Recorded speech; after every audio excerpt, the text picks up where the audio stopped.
Good morning po sa bawat isa sa inyo. Magandang araw. Lagi pong isang privilege at isang kagalakan ko ng marami sa atin na tayo umawit sa Panginoon, lalong nabubuhay ang ating pag-asa, ang ating pananampalataya, yung apoy na kailangan natin sa buhay na ito lalong nag-aalab sa ating mga pagpupuri at pag-aawitan sa Panginoon. Muli, isa pong malakas na palakpak sa ating buhay na Diyos sa privilege na binigay niya sa atin upang tayo makapag-worship sa Kanya. Sa buhay pong ito, pinatinatalakay natin ang katotohanan na kahit anong larangan, mayroong exam. Sa pag-aaral, alam natin, iba't ibang klaseng exam, mayroong midterms, mayroong semifinal, mayroong final exam. Sa ating buhay na ito, maraming exam. Maraming pagsubok. At ang sabi natin, bandang huli, aharap tayo sa final exam, sa harap ng Panginoon, the final judgment.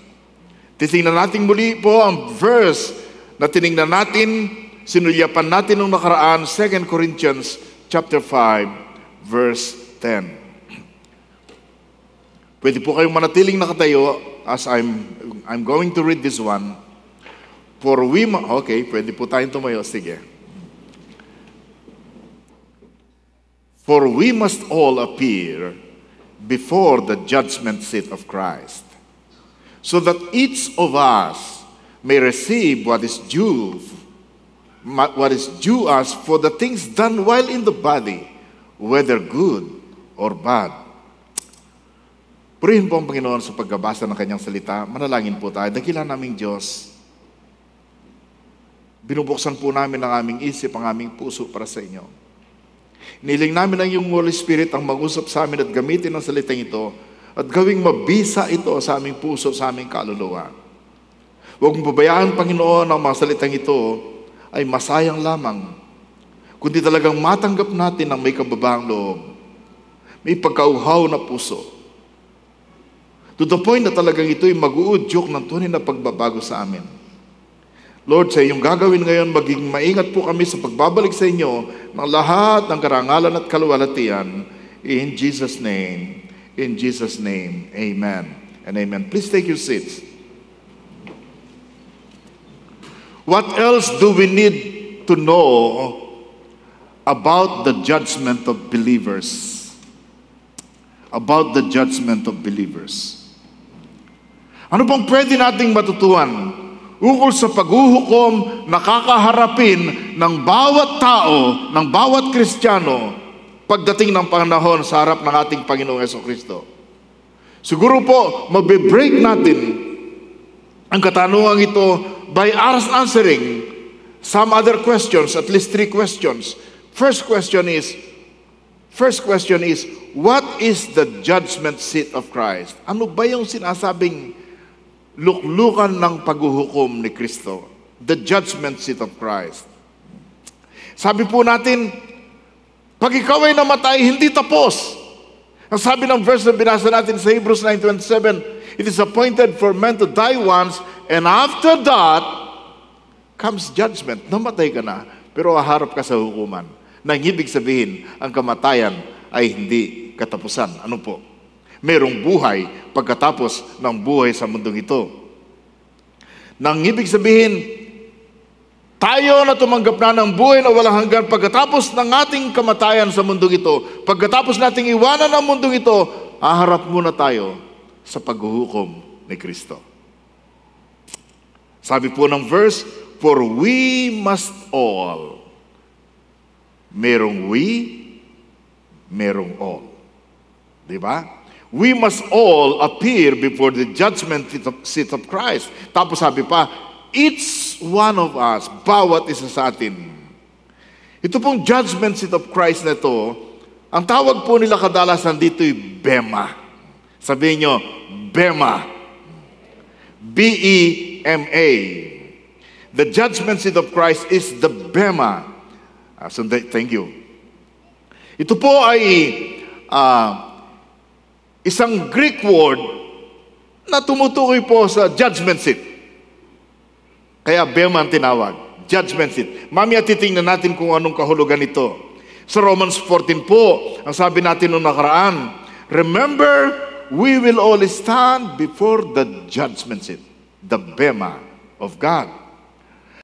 Ang buhay ng tunay na anak ng Diyos ay may pananagutan sa Diyos. Pag anak ka ng Diyos, may pananagutan ka sa ating Ama. Okay? May pananagutan ka, as we will see later.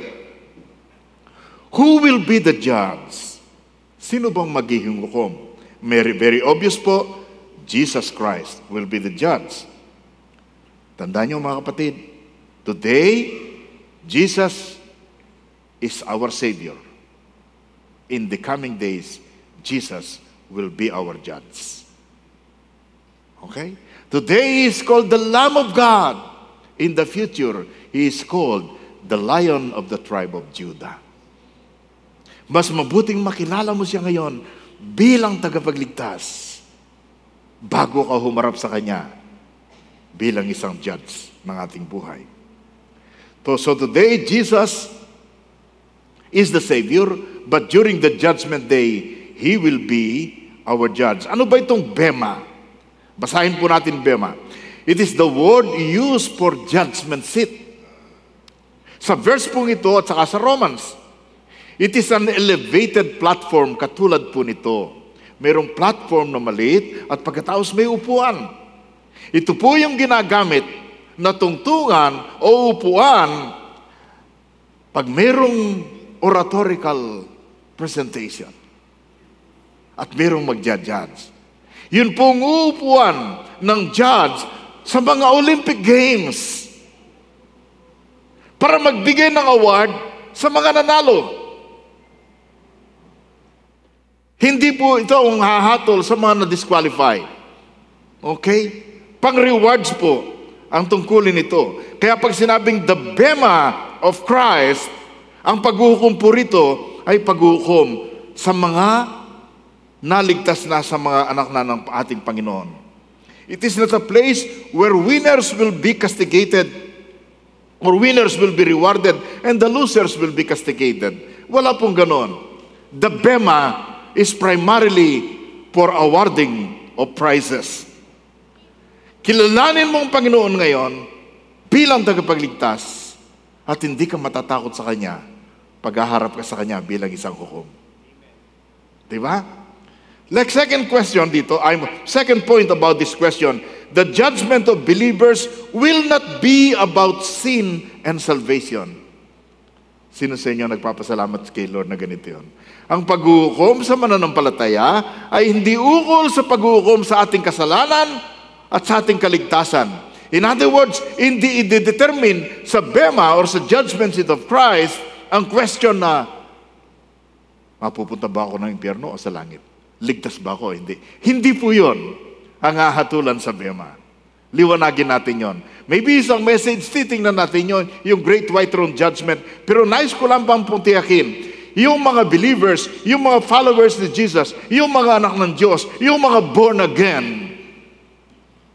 hindi po hahatulan kung ikaw ba'y ligtas o hindi. Hindi pag-uusapan ang ating kasalanan. Bakit? Sapagkat ang kasalanan natin ay hinatulan na sa katawan ni Kristo. Nung si Kristo ay mamatay sa krus ng Kalbaryo, lahat ng ating kasalanan ay ipinatong sa Kanya. At nung parusahan ng Kanyang katawan, pinarusahan na po, binayaran na ng ating Panginoong Yesus ang lahat ng ating kasalanan. Sin has already been judged and punished in the Lord Jesus Christ. Jesus has carried all our sins. Tatandaan po ninyo, nung ipako ang ating Panginoong Yesus sa krus ng Kalbaryo, in the cross of Calvary, pakinggan po ninyo, siya ay sumigaw, yung ikapitong wikaan, sumigaw siya ng tetelestai. Isang word lang po sa Greek. Sa English, pwedeng i-translate na finished, done. Na ginagamit sa business kung minsan, na sinasabi, pag ikaw ay merong transaction, merong accounting, merong kang babayaran, at nabayaran mo ng pagkakautang, nakalagay doon, tetelestai, paid in full. Get it? Pag ikaw ay nabilanggot na parusahan ka, pag na-serve mo na ang sentence, ilalagay doon, tetelestai, bayad na ang kasalanan mo. Kay Kristo, lahat ng ginawa nating kasalanan, sa isip, sa salita at sa gawa, binayaran na niya sa krus. Okay, binayaran na niya sa krus. Kaya hindi na natin dapat bayaran ang mga ginawa nating mga kasalanan. Kasi po, very unjust naman, hindi naman makatarungan, hindi naman po matuwid. Na yung na pinagdusahan na ng Panginoon ang ating dapat ipagdusa, pagkatapos pagdudusahan mo pa. Di ba? It is unjust. The form of justice, when it is paid, when it has already been punished, hindi mo na pwedeng iparusa sa isang tao ang isang bagay na binayaran na. Kung meron ka pong utang tapos may nagbayad doon, hindi ka na pwedeng singilin. Amen? Hello? Sino po natutuwa? Okay. Kaya sabi po natin nung nakaraan sa John 5:24, ang sino mang nanampalataya sa ating Diyos na sabing ganon, ay hindi na hahatulan. Sabi sa natin sa Romans 8:1, no more condemnation for those who are in Christ Jesus. Kaya kung itiyak mo na ikaw ay nagsisina sa iyong kasalanan, tinanggap mo ng ating Panginoong Yesus, hindi ka na hahatulan. Amen? Hindi ka na hahatulan. Yung bema po na haharapin natin sa final examination, hindi po ukol sa ating kaligtasan. Lahat po nangaharap doon ay ligtas. Lahat nangaharap doon ay anak ng Diyos. Lahat nangaharap doon ay wala nang babayaran na kasalanan. Ano po yun kung ganon? Second question, what is the basis of the judgment of believers? Ano bang batayan? Bakit haharap pa tayo sa hukuman? Kung hindi naman pala pag-uusapan ang kaligtasan. Okay? Ulitin po natin yung verse natin, for we must all appear before the judgment seat of Christ or Bema, so that each of us, bawat isa sa atin, may receive what is due for the things done while in the body, whether good or bad. Upang bawat isa sa atin matanggap yung dapat niyang tanggapin sa mga bagay na ginawa mo sa iyong katawan, samantalang ikaw ay nabubuhay. Excuse me.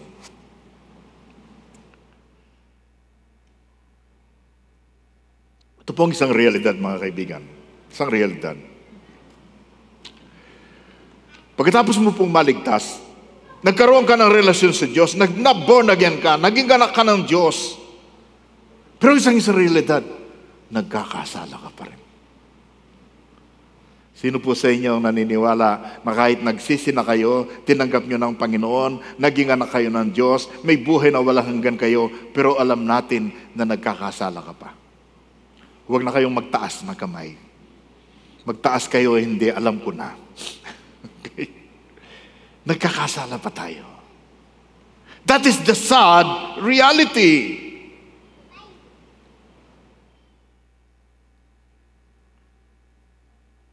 Pero ito, isa pang realidad eh. Nung tanggapin mo ang Panginoong Yesus, pinatawad ka na sa iyong kasalanan, may buhay na walang hanggan ka na, pupunta ka ng langit, pero hindi ka pa kinuha ni Lord at pumunta ng langit. Tama? Lahat ng nakikita ko ngayon, ebidensya, hindi ka pa kinuha ni Lord. Pag kinuha ka na ni Lord, hindi na kita makikita. Okay? O pag kinuha na ako ni Lord, hindi nyo na ako makikita. Picture na lang. Minsan lalabas sa Facebook ang memory, 5 years from now. Pagkatapos makakabasa kayo sa Facebook ng Happy Birthday in Heaven.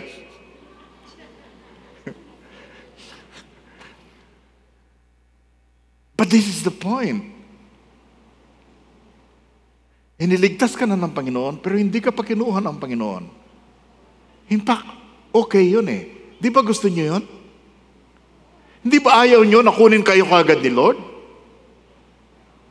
Hindi ba nangangatwiran ka, Lord? Huwag naman, Lord. May jowa ako, hindi pa kami nagpapakasal.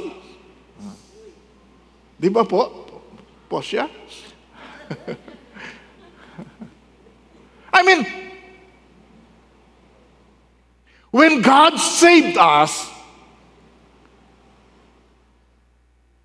He gave us the time and the opportunity to stay on this earth. There is something that we will do in our earthly bodies bago tayo humarap sa Panginoon. At yung ginawa natin pagkatapos maligtas, yun ang hahatulan. Yun ang magiging judge, may judge ng Panginoon. Okay? The judgment, what is it? It is about the life you have lived after you were saved and born again. It is about the service you have given as a follower of Christ. Yung sa judgment po, ito'y ukol sa buhay mo pagkatapos mong maligtas at ma-born again. Ito po yung ukol sa paglilingkod mo na ibinigay kay Lord bilang follower ni Christ. So hindi po wala pong kinalaman dito ang ating kaligtasan. Don't worry about that. Sasagutin natin yung ibang question. Sabi po ni Warren Wiersbe, sinamarize siya sa 3 kung ano po yung judgment o batayan ng judgment later on. By mentioning, sabi niya, ano ba itong judgment na to? Ano ba itong bema? For we must all appear. Yung po salitang appear ay, it means unveil. May ilalantad. The judgment seat of Christ, number 1, is a time of revelation. Ito'y panahon ng kapahayagan kung sino ka talaga at ano talagang ginawa mo. That's why appear. Makikita ang totoong ikaw. Sa ngayon, pwede ka pang magkunwari na kunyari napaka-active mo, kunyari napaka-spiritual mo. Kunyari, pag nagkita kayo ng leader mo, nabasa mo bang Biblia kanina? Oo naman. Tinatanong pa ba yun? We can pretend now. We can hide the truth. Kasi hindi naman omniscient ang ating mga leader.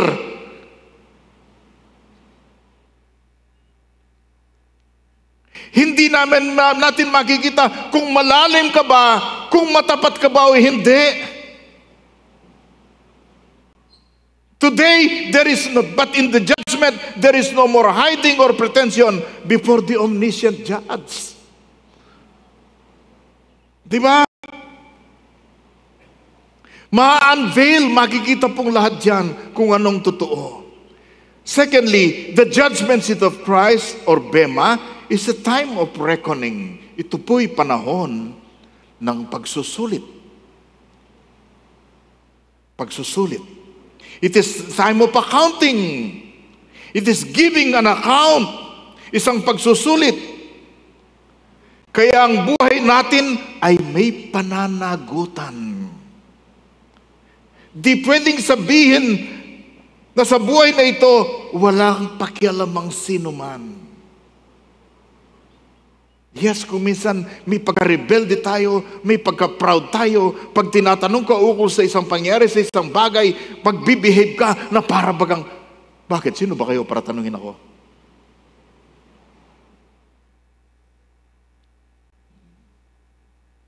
How many leaders have been hurt by such attitude? Di ba? Pero hindi ka pwedeng magsalita, hindi ka pwedeng mabuhay na para bagang wala kang pananagutan.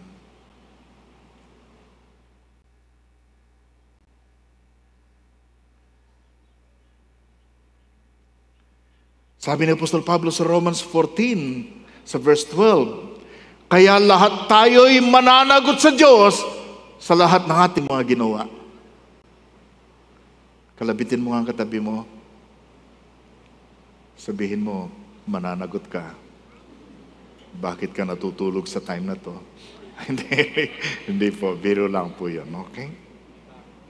Imagine, sa judgment seat of Christ, sa Bema, nando tayo sa harap ng Diyos, na nagbigay ng kanyang buhay sa atin, na namatay para sa atin, na nagtigis ng kanyang dugo para sa atin, na inialay niyang lahat para sa atin, Ang Panginoon na tunay na nagmahal sa iyo, haharap ka sa Kanya, and this time, hindi na siya isang Savior lamang, kundi isang judge. At ang judge na ito, alam ang lahat ng bagay, walang malilihim.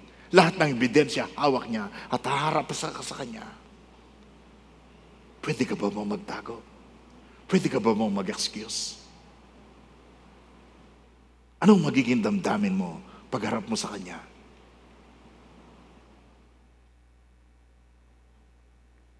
Ipagsusulit mo kung gaano ka naging katapat, paano ka naging devoted sa Kanya. Ang isang pag-question, panahon ba ng judgment seat of Christ? Okay, ako'y pupunta ng langit, pero haharap ako sa Kanyang hukuman. Mayroong posible bang mapahiya ako sa judgment seat of Christ? Mas mahaba pong talakayan yun. Pero nais ko pong tingnan natin ang 1 John 2. Sabi ni John, "And now, dear children, remain in fellowship with Christ." Manatili kayo. Okay? Huwag kayong ihiwalay kay Lord.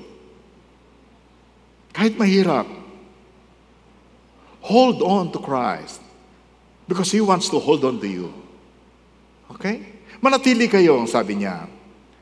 So that when He returns, upang sa Kanyang pagbabalik, mapupuno ka ng lakas ng loob at hindi ka manghihina at mapapahiya sa Kanyang harapan.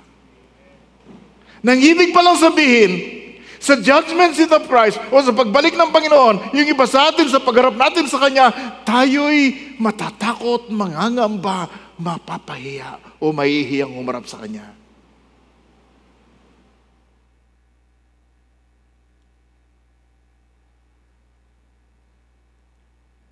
Kumisan nga yung iba sa atin, ayaw bumalik sa ating doktor Kasi niresitahan ka, pagkatapos hindi mo sinunod. Ngayon magpapacheck up ka uli. Tatanungin ka niya, ano, ginawa mo, binili mo ba yung reseta ko? Binili mo, hindi mo namang ininom. Nanood ka lamang YouTube kung sino-sinong doktor ang pinanonood mo. Tapos yun ang sinusunod mo.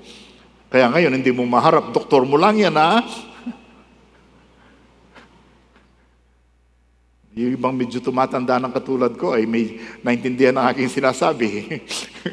Magkukonsult pa sa doktor kunyari, pero bandang huli, hindi naman susunod. Ano? Kung sinusunod ng doktor, hindi nga kilala ang kanilang pinapakinggan Right? Minsan naman nakakatsyempo, pero minsan lang yun. Kung sa mga tao na haharapin natin, nahihiya tayo, lalo-lalo na sa harap ng Panginoon.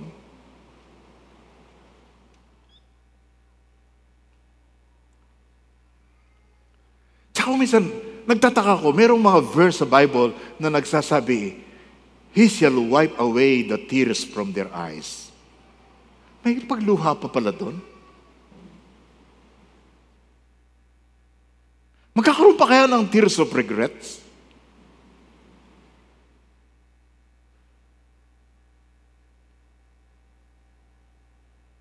Basta harap tayo sa hukuman. And then pangatlong, sabi ni Warren Wiersbe, the judgment seat of Christ or Bema is a time of rejoicing. Yes, merong pagsusulit. Yes, merong pag-expose ng lahat ng natatago. Pero ito'y panahon din ng pagdiriwang. Sapagkat itong judgment seat of Christ, sapagkat ito'y pagbibigay ng award and rewards dahil sa ginawa mo para sa ating paglilingkod sa Panginoon. Parang graduation and recognition day. Yung attend doon na nakagown o nakasas, lahat sila'y gagraduate. Diba? Hindi pag-uusapan, hindi ka qualified, hindi ka gagraduate. Ang pag-uusapan doon, ikaw ba'y marirecognize? Ikaw ba'y tatanggap ng compliment or commendation? Ikaw ba'y may award? Ako minsan mahilig po kami ni Pastor Divine manood sa mga championship ng BGT, Britain Got Talent, American Got Talent. Yun lang po napapanood namin. Yung iba hindi namin napapanood. Then yung aming favorite singer na Golden Buzzer po siya sa 2024 na umawit ng isa sa favorite song ni Pastor Divine. Tapos nung ipus ang golden buzzer at nalaglag yung mga confetti na yon, at pagkatapos sumigaw siya, lumulukso, dinampot niya yon, tinataas. Sabi namin, sana manalo. And after a few days, nakita nga namin, nanalo siya. Ang pangalan niya ay Sydney Christmas. Okay? Nagbiro pa nga siya, ang kanyang middle name ay Mary. Di ba? She's so good. Pag hindi ka na-inspired sa kanya, hindi mo kailangan manood ng singer, kailangan mo yung balsamador. Di ba? Para sa akin, very, very inspiring. Pero nung i-announce na si Manalo, oh, you cannot describe it. Grabe ang katuwan, grabe ang palakpak, grabe ang kanyang paglukso. Kaya patid, sa recognition day natin sa harap ng Panginoon sa pagbibigay ng award, sa paglilingkod natin sa Panginoon, multiply that 1,000 times, ganun katindi ang kasiyahan at kagalakan natin pagharap natin sa ating Panginoon. Amen? When your name is called sa graduation, ewan ko sa ibang mga school, sinasabi ba ahead of time na ikaw ay cum laude o magna or summa? Kung minsan sa amin noon hindi sa Master of Divinity. Basta magbigay lang ng indicator. Yung registrar na, sabi niya sa akin, tapos ng graduation, doon ko lang nalaman ang dami ko palang award. Sabi ng mga members namin na taga-kalumpit ng aming graduation, sabi, Pastor, hindi mo sinabing grabe palang award mo at saka honor graduate ka? Sana, sabi niya ganon, nag-arkila kami victory liner para masakyan namin papunta doon, pabalik dito. I mean, it was a time of rejoicing. Pero sa humanly speaking, can you imagine how it's gonna be during the judgments of Christ nung tatawagin ang pangalan mo, tapos tanggapin mo ang gantimpala dahil sa paglilingkod mo sa ating Panginoon? It will be beautiful. It will be powerful. Pero titingnan natin, meron dalawang panawagan po ito Number 1, the call to faithfulness. The call to faithfulness. Ang pangalawa, the call to fruitfulness. Ano pong ibig ko sabihin dito? Faithfulness. Naging matapat ka ba sa pinagkatiwala ng Panginoon sa iyo? O sinulat pala nila lahat. Okay, sa faithfulness, itong mga questions. Inisip ko lang po ito. What did you do with the gifts I gave you? Dami mong spiritual gifts. Ginamit mo ba? What did you do with the talents I entrusted to you? Dami mong natural abilities. Yung iba sa inyo, ang galing-galing umawit, ang galing-galing magsalita. Pero bakit lumalabas lang yun pag nakikipag-inuman ka?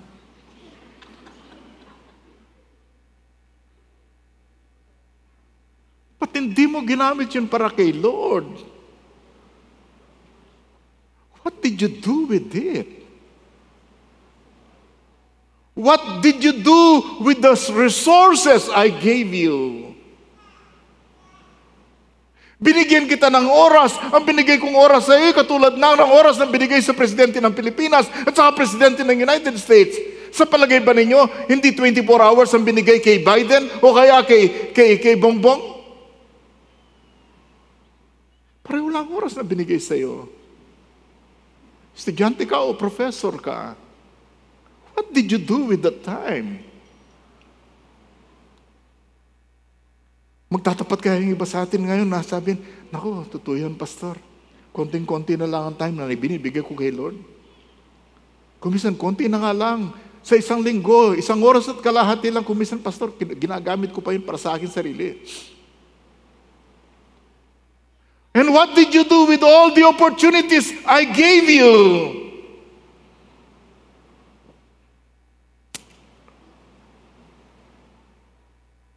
Ano bang masagot dyan? Essay answer questions or multiple choice? Hindi ko na nagawa ang multiple choice. Kaya nasasagot doon, di ba? And then, fruitfulness. What did you do with the Great Commission? Win souls and make disciples. How many heard the gospel because of your witness? Ilan ba nakarinig ng mabubuting balita dahil sa iyong paganyaya, dahil sa iyong pagsishare? How many did you pray for in order to lead them to the Lord? Ilan ang idinalangin mo? Pinagpursigihan mo. And then, how many did you disciple? How many will go to heaven because of you? And how many will not go to heaven because of you? Ilan ang pupunta sa langit dahil sa iyong patutuo, dahil sa iyong sharing. At ilan ang pupunta sa langit, hindi pupunta sa langit, ayaw pumunta sa langit, baka makita ka niya doon dahil galit siya sa iyo at ginalit mo. Fruitfulness.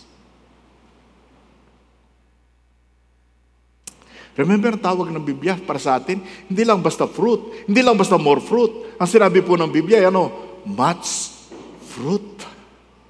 Maraming bunga.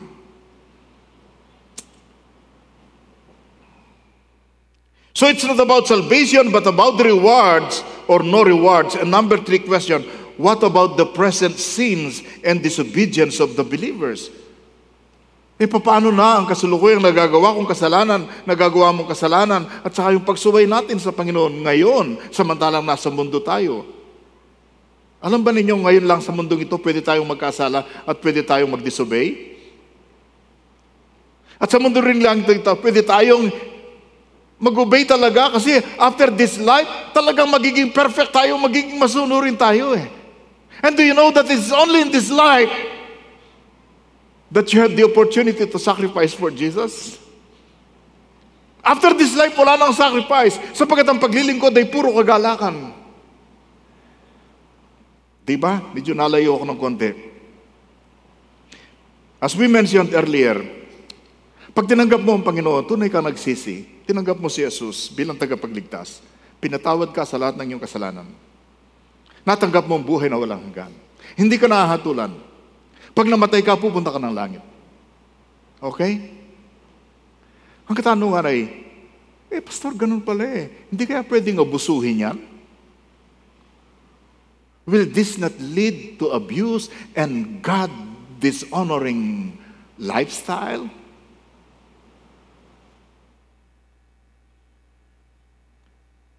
Don't worry. Kaya nga sabi ko kanina, mayroon pa rin mahihiya sa harap ng Panginoon during the judgment seat of Christ. Pero ngayon gusto ko lang pong i-highlight ang ilang bagay na magpapakita sa atin na hindi natin dapat abusuhin ang privilege, ang salvation, ang forgiveness na binigay sa atin ng ating Panginoon. The present consequences of sin and disobedience. Sa buhay pong ito, hindi pag-uusapan ito sa judgment. Sa buhay na ito, mayroon pong consequence ang mga bad choices natin. Okay? First consequence, loss of fellowship with the Lord. Can you read that? Want to read? Loss of fellowship with the Lord. Ang ibig sabihin, pag nagkakasala ka at sumusuway ka, hindi kayo ayos ni Lord. Ang sabi po rito, loss of fellowship, hindi loss of relationship. Yung pagiging related mo kay Lord, na siyang tagapagligtas mo, anak ka ng Diyos, ama mo ang Panginoon, pagkatapos si Kristo ang tagapagligtas, hindi po nawawala yung relationship. Hindi po nawawala yung pagiging anak ng Diyos. Okay? Hindi po nawawala yung ikaw ay born again. And then later on, pag nawala, you need to be born again and again. Wala po sa Biblia yun. Okay? It's a loss of fellowship. Yung sweetness ng relationship mo sa Panginoon. Yung enjoying the presence of the Lord in your life, mawawala po yan eh.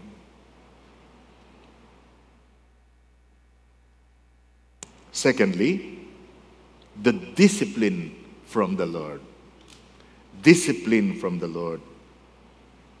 Kung minsan na, ayaw kong gamitin yung salitang panis, pero sa ibang translation, ginamit po yon. Pero mas maliwanag po na talagang pag anak ka ng Diyos, didisiplinahin ka pag hindi ka umaayos. Sabihin mo sa katabi mo, umayos ka, kapatid. Okay? Saan po natin makukuha ito sa Biblia? Di ba maliwanag sa Hebrews 12? My son, ang sabi po sa Hebrews 12, do not make light, wag mong do not make light. Huwag mong ipagwalang bahala ang discipline ng Panginoon. At huwag kang ma-discourage pag sinasaway ka niya. Basahin natin ang verse 6. Want to already read. Because the Lord disciplines the one He loves. And He chastens everyone He accepts as His children or child. May disiplina sa mga anak ng Diyos.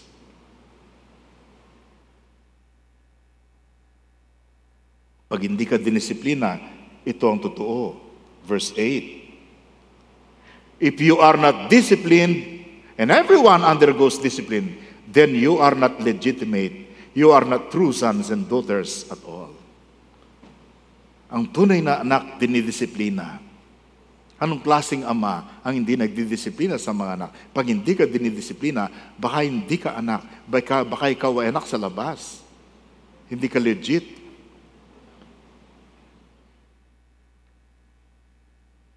Basta anak ka ng Diyos, pinatawad ka sa mga kasalanan mo, may buhay na walang hanggan ka.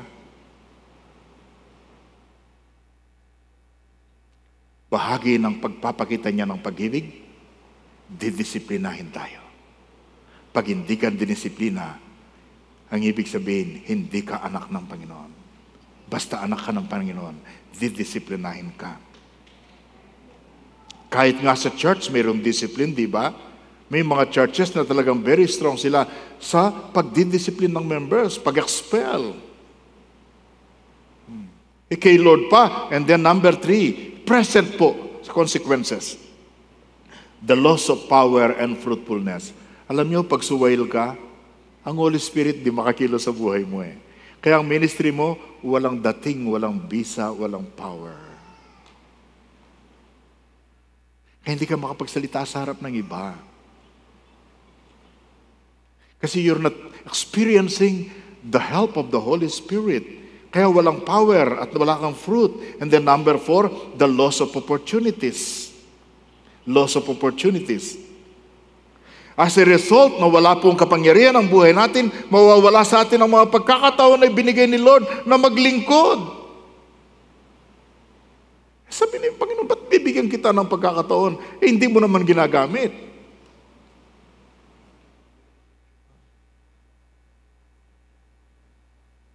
Grabe pong opportunities na binigay ng Panginoon sa iyo at saka sa Zion. Akalain mo, ang Caloocan Science High School, ginawa tayong partner para makapag-minister sa kanilang graduating students. These are the students who will be in the top schools of the country. At nag-lead tayo, nag-share tayo ng gospel, ng word of God sa kanila. What an opportunity. And then last Friday and Saturday, ang WCC nakipag-partner sa atin para mag-lead tayo sa kanilang mga estudyante na graduating sa college. Ang tawag po natin doon ay retreat and recollection. Talagang we really prayed, we prepared, we came here, may mga nag-volunteer po sa ministry ito. Grabe pong opportunity. Palakpakan po natin ng Panginoon. Pero hanggang kailan kaya ang opportunity na to? Posible ba ang opportunity na to at ang opportunity binibigay sa iyo ng Panginoon ngayon, posible kayang tanggalin? Kasi hindi mo naman ginagawa.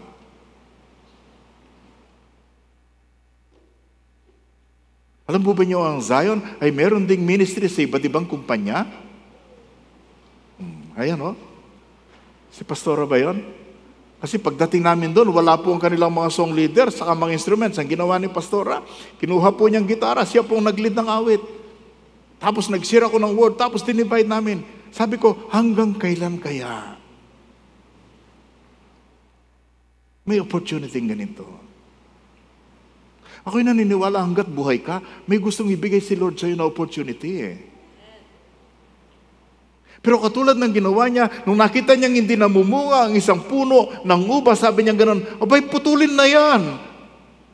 Abay, walang ginawa yan kundi mag-occupy ng space. Putulin na yan. Sabi gano'n, para naman sa mataniman natin ng iba. Ang sabi ng tagapangalaga, bigyan po natin ng isa pang taon. Didiligan ko mabuti, ayusin ko mabuti. Pag hindi siya numunga, putulin na natin. Nakaumang na kaya ang palakol sa buhay mo?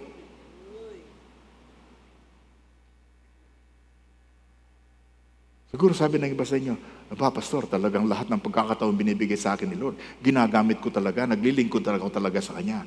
Amen? Palakpakan nga po natin ang Panginoon pag ganyan ang puso ninyo. Number 5, the loss of desire and motivation for service.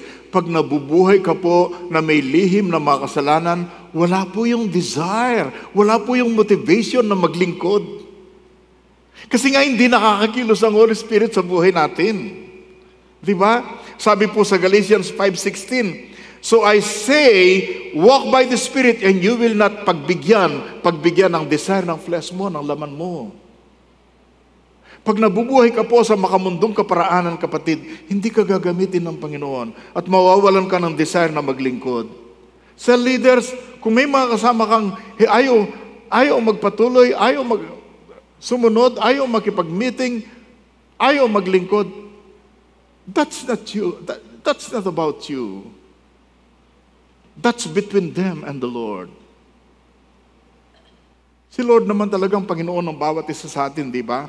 Number 6, ang isang present consequences po nito ay broken relationship with other believers.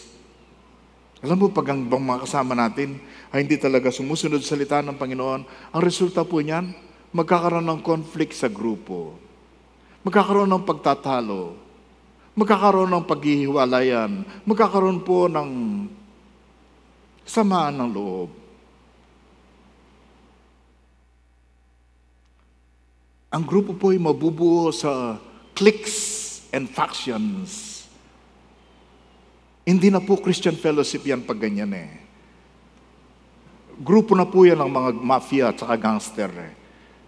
Pag iwahiwalay kayo, ako'y kay kano, ako'y kaganito, at pagkatapos magkakasamaan po kayo ng loob.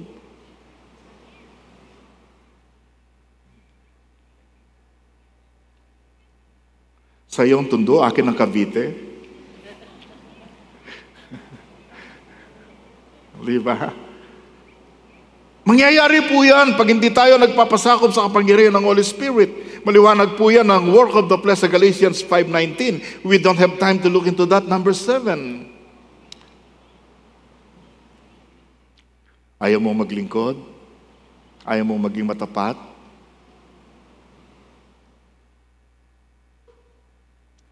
Ayaw mo mag-aral ng salita ng Panginoon?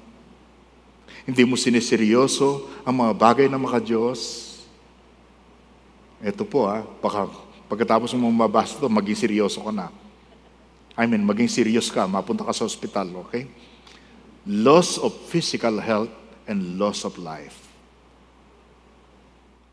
Posibleng magkasakit tayo, posibleng mamatay tayo dahil matigas ang ating ulo. Sabihin nyo, Pastor, saan sa Biblia yan? Nangangaral kaya ata ng sarili mong idea para manakot Hindi po. Kailanman po hindi ko ginawa yung ganoon. Okay? Tatandaan po niyo yung 1 Corinthians 11? Yung time ng communion. Communion sila ng communion. Parang sa kanila celebration lamang, walang pagsusuri sa sarili, hindi ganong ginagalang ang simbolo ng dugo at katawan ng ating Panginoon Jesus. Ito pong sabi ni Apostol Pablo. That is why you should examine yourself before eating the bread and drinking the cup. Pagsuri ng buhay. Now, verse 29, for if you eat the bread or drink the cup without honoring the body of Christ, you are eating and drinking God's judgment upon yourself. Umiinom ka ng paghatol sa iyong sarili. And in verse 29 o 30, that is why, basahin po natin ng malakas, that is why many of you are weak and sick, and some have even died.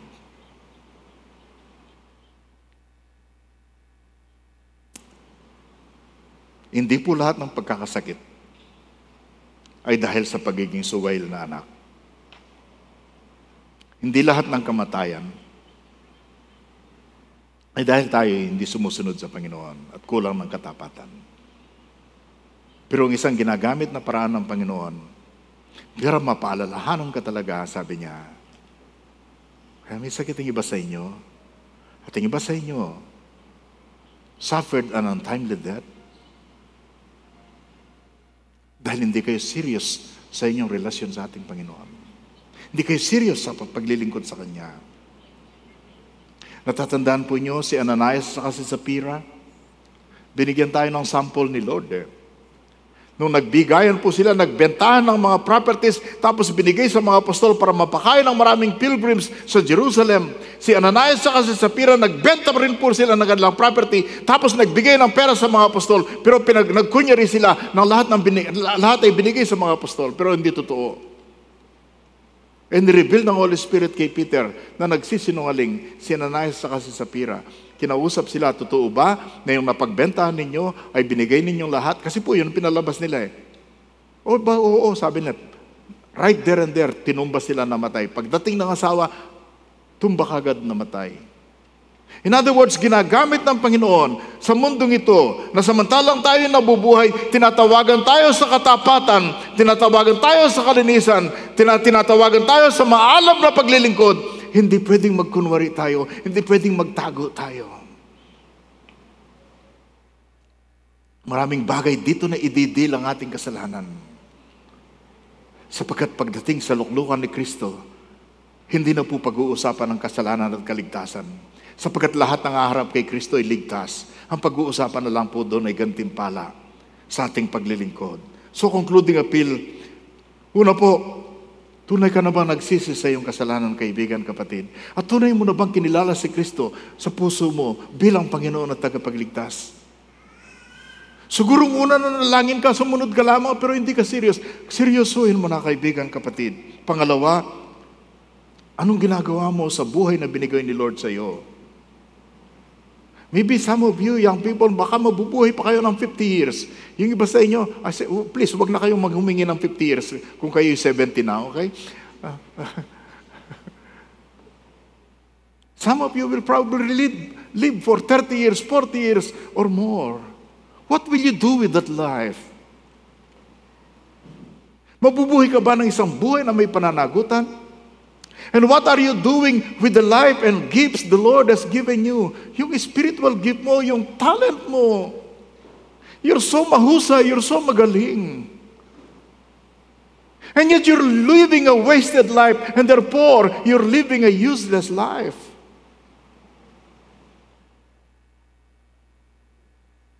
Are you preparing for the final exam? Are you preparing to meet the Lord Jesus Christ?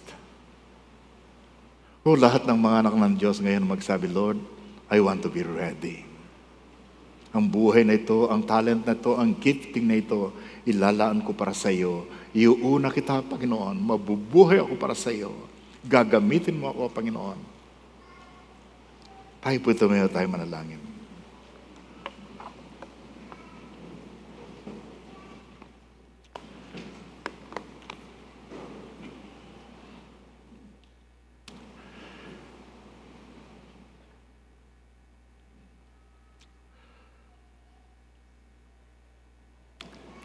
If the Lord has spoken to you this morning, yung iba siguro sa inyo atubili, yung iba sa inyo parang nagigilty, yung iba sa inyo parang hindi matanggap si pastor naman, nagpaparinig. I try to be faithful in preaching the Word of God.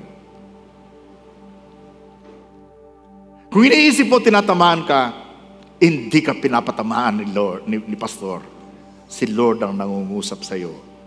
At pag na-feel mong parang tinatamaan ka, sabihin mo, Lord, tamang-tama po sa akin to. Lord, ayusin mo po ako. Lord, gusto kong ialay ang buhay na ito sa iyo. Gusto kong ialay yung mga gifts mo sa akin. Gusto kong gamitin, Panginoon, ang mga talents na binigay mo sa akin. Yung mga resources, yung time, Panginoon, yung treasure na binigay mo sa akin. Gusto kong pong ilaan para sa iyo, Panginoon. Live a life to the fullest. Don't allow your life to be wasted and to be useless. Tell the Lord again this morning, Lord, once again I give myself to you. Once again, Lord Jesus, pinagkakatiwala akong lahat sa inyo. Dakilang Diyos, pagpalain mo po ang mga kapatid nito na ganitong kanilang prayer. na lahat ng bagay sa buhay nila ay nilalaan sa inyo. Na hindi namin sasayangin ang mga opportunities, mga gifts, Panginoon, mga talents, mga resources na binigay mo sa amin. Gagamitin namin ito, Panginoon, upang maraming maligtas, upang maraming makakilala sa inyo. We don't want our lives to be wasted. We want our lives to be useful. So again, we give ourselves to you this morning. For this is our prayer in Jesus' name. Lahat po ng sumasangayon sa prayer, pumalakpak ng malakas.